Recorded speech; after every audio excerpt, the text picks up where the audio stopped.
राधे राधे महाराज जी। महाराज जी, आपके चरणों में कोटि कोटि प्रणाम। महाराज जी, मैं पिछले 22 वर्षों से अमेरिका में रह रहा हूँ और मूल रूप से वाराणसी का हूँ।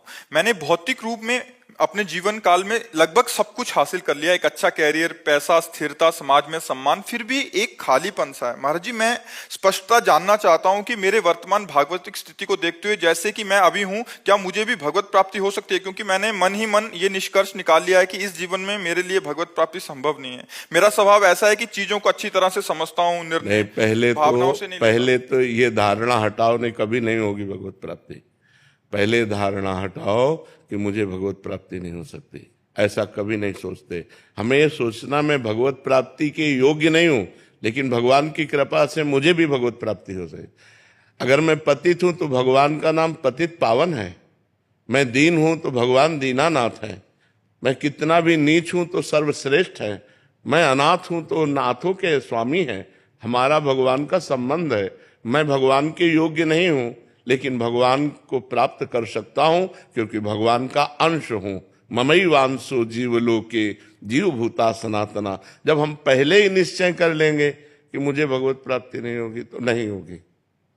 हम निश्चय करते हैं कि मुझे भगवत प्राप्ति होगी होगी होगी क्योंकि मैं भगवान का बच्चा हूं, मैं भगवान का अंश हूं। हाँ, मैं भगवत प्राप्ति योग्य नहीं हूं, भगवान की कृपा से होगी। मैं प्रयास करूंगा, नाम जप करूंगा, अच्छे आचरण करूंगा, दूसरों को सुख पहुंचाऊंगा और भगवान से रो रो के प्रार्थना करूंगा कि मेरे पापों को नाश करके मुझे भगवत प्राप्ति कराइए। तो क्यों नहीं हो जाएगी?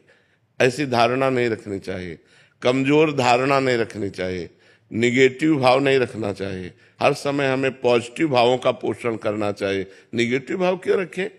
जब वो घोर वैश्यागामी पापी को भी मिल सकते हैं तो मुझे क्यों नहीं मिल सकते? पर हम मिलना चाहें, हम भगवान की प्राप्ति करना चाहें।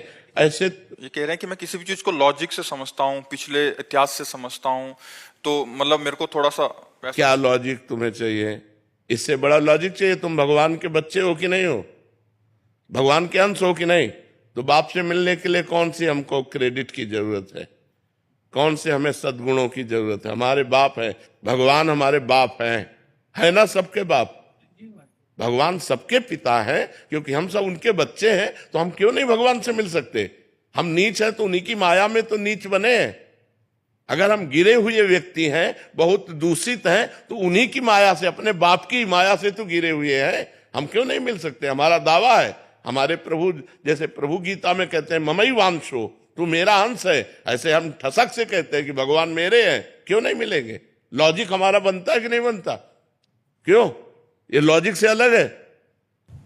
महाराज, मुझे लगता है कि इस जन्म में नहीं हो पाएगा, हमको 1000 जन्म लेना पड़ेगा। तो क्या फायदा? तो 1000 जन्म ही लेना पड़ेगा तुम्हें हम पक्का कह रहे हैं, 1000 जन्म लेना पड़ेगा।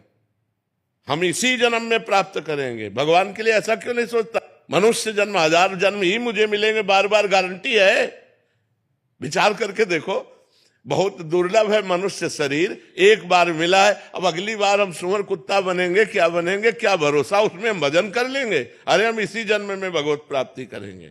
जैसे तुमने प्रयास किया, विदेश में रहकर सफलताएं प्राप्त की, ऐसे ही ये सफलता के लिए सोचो। मैं हर समय राम राम जपूंगा, कृष्ण कृष्ण जपूंगा, राधा राधा जपूंगा, और मेरी श्वास छूट गई तो मुझे भगवत प्राप्ति हो जाएगी। निराश क्यों होते हो? निराश नहीं होना, उदास नहीं होना, हताश नहीं होना। भगवान हमारे कोई गैर थोड़ी है, भगवान हमारे, हमको क्यों नहीं मिलेंगे? 1000 जन्म तक के सोच लोगे तो देखो, हमको एक सिद्ध संत ने बताया था। हम उस समय 16-17 वर्ष की अवस्था के थे, हम बचपन से घर से निकले 13 वर्ष की अवस्था से। उनका नाम सिद्ध बाल योगी था।